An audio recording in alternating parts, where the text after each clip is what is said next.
रघुपति राजा दशरथ कोसल के राजा थे और उनकी राजधानी अयोध्या थी। राजा दशरथ केवल एक राजा नहीं, बल्कि इक्ष्वाकु वंश के एक ऐसे स्तंभ थे जिनकी कीर्ति तीनों लोकों में फैली थी। उनके जीवन से जुड़ी कुछ मुख्य बातें इस प्रकार हैं। वास्तविक अर्थों में दशरथ का तात्पर्य ऐसे व्यक्ति से नहीं था जिसके पास 10 रथ हों या जो 10 दिशाओं में रथ चलाता हो। सही मायनों में वे एक साधक थे जिन्होंने अपने मन रूपी रथ को नियंत्रित किया था, जिसमें 10 इंद्रियां घोड़ों के समान थीं। पारिवारिक पृष्ठभूमि: पिता महाराज अज, वंश सूर्यवंश, रघुवंश। रानियां: उनकी 3 रानियां थीं, कौशल्या, कैकेयी और सुमित्रा। महारानी कौशल्या बड़ी रानी, वे मर्यादा पुरुषोत्तम श्री राम की माता थी। रानी कैकेयी मझली रानी, वे भरत की माता थी। रानी सुमित्रा छोटी रानी। उनके 2 पुत्र थे, लक्ष्मण और शत्रुघ्न। जब लक्ष्मण राम के साथ वन जाने लगे तो उन्होंने सहर्ष अनुमति देते हुए कहा था कि जहां राम है वहीं अयोध्या है।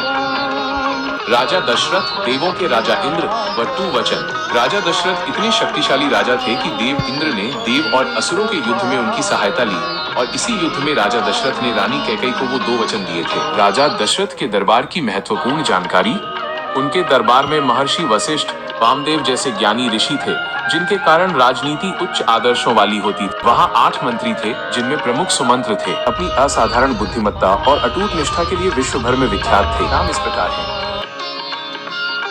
राजा दशरथ के शासन की मुख्य विशेषताएं: का सूचना तंत्र इंटेलिजेंस इतना प्रभावी था कि शत्रु की योजना साकार होने से पहले ही मंत्रियों को उसकी जानकारी मिल जाती थी। टैक्सेशन: वे प्रजा पर कर का बोझ नहीं डालते थे।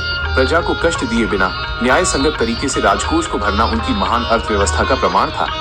संतुलित न्याय व्यवस्था: दंड देते समय वे अपराधी की शक्ति और अपराध की गंभीरता बलाबल का पूर्ण विश्लेषण करते थे। वे न तो अनावश्यक कठोर थे और न ही अत्यधिक उदार। परम गोपनीयता: राजकीय मंत्रणा स्टेट सीक्रेट्स को सुरक्षित रखने में वे अत्यंत निपुण थे। वे जानते थे कि राष्ट्र की सुरक्षा के लिए गुप्त बातों का गोपनीय रहना अनिवार्य है।